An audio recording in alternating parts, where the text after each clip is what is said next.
Today, I'm gonna show you how to make and can homemade apple pie jam. This jam is delicious and tastes exactly like apple pie. Let's go.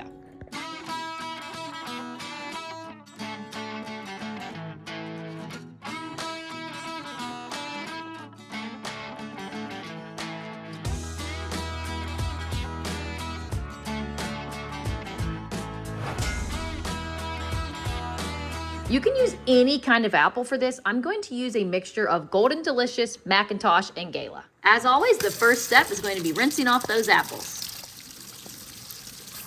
Let's start by prepping our apples. We are going to peel and dice up into real small pieces 12 cups of apples. And to keep track, it's easiest if you have a measuring bowl. So this holds 4 cups. So I'm going to fill it up 3 times and then pour it into my giant pot. Now, just for reference here, before you make this recipe yields 6 pints, which is 12 half pints, the little jelly jars. If you don't want that much of it, just cut the recipe in half and then you'll end up with 6 half pints or 3 full pints.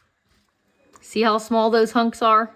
That's what you're going for, because we're using these whole hunks, so you don't want giant pieces of fruit in this. This is perfect.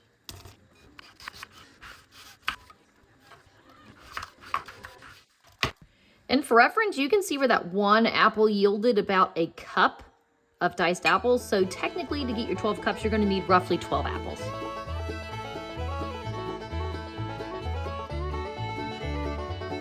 Okay, we got our 12 cups of apples. Now let's take it to the stovetop. Now we're going to add our cup of water and our teaspoon of butter. You can leave out the butter if you want to, but it's really good in this recipe, just like it is in a lot of jams, because it keeps your jam from getting really frothy and foamy. Now we're going to bring this to a boil and simmer it for about 10 or 15 minutes until our apples are fork tender.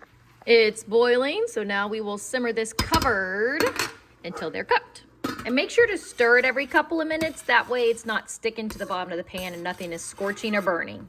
While our apples are cooking, let's prep our canning stuff. We're gonna sterilize our clean and rinsed off jars in the oven at 250 for 10 minutes. And as always, I'm sterilizing my lids by putting them in a pot with a little bit of water, bring that to a boil. Once it boils, you can shut it off. They're sterilized and ready to be used. Okay, it's been 12 minutes and our apples are cooked to fork tender. You do not wanna overcook this because we're not making applesauce. You wanna make sure that it stays and holds its shape. So the next part is a little bit time sensitive. I've got all my ingredients out, so I'm ready to go because we're gonna do this twice in 1-minute intervals. You're gonna add in your 2 boxes of Sure-jell first, bring it back to a boil and let it simmer for a minute. Then you're going to add in your 4 cups of white sugar, 4 cups of brown sugar, your teaspoon of cinnamon, and your optional half teaspoon of nutmeg. Bring it back to a boil and then boil it for another minute. And then you're done and ready to pack your jars. So here I am throwing in my 2 boxes of Sure-jell, which is just fruit pectin. Now I'm gonna stir it in real good.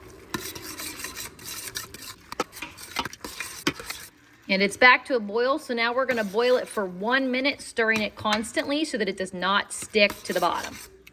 Okay, a minute's up, so now we're adding in our sugars. So I got my 4 cups of white sugar going in. I know it seems like a lot of sugar, but this is jam. Some recipes for jam actually call for more sugar than there is fruit. This recipe has 4 more cups of apples than it does sugar. So anyway, in goes my 4 cups of brown sugar as well, teaspoon of cinnamon, and then a half teaspoon of nutmeg. This is optional, but I like the flavor that it adds, so I put it in. Now mix it up real good and bring it back to a boil and boil it again for another minute. Look at this. Oh my goodness, doesn't get much better than this. Now we just gotta bring it back to a boil and let it boil for a minute, and then it's done. Okay, now we're back to a boil. So we're just going to boil this for 1 more minute, and we're gonna stir it constantly while it's boiling so that it doesn't stick to the bottom. It smells amazing. Timer's up.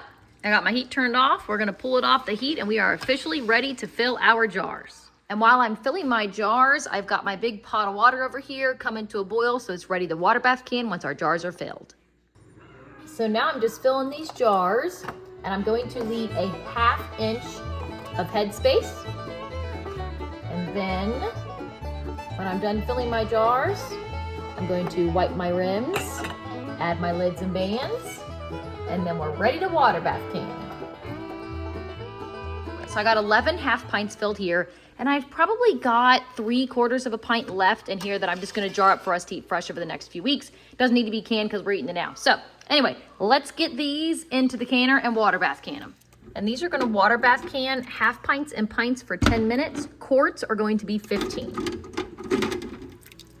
And just a reminder, if when you put your jars in, it stops boiling, make sure it comes back to a boil before you start your timer. All right, taste test. Oh my goodness.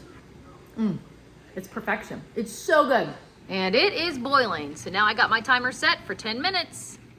Timer's up. Let's take them all out. And that's it. It's done. And isn't this such a beautiful jam? This is probably my all-time favorite jam. I love jams and jellies in general, but this one just has such a great flavor. The texture is just perfection, and it's just overall an awesome jam. And this jam makes such a wonderful gift because it's delicious and it's not something that you can buy in any grocery store. As always, let me know if you have any questions down in the comments below. Otherwise, happy canning season and happy homesteading.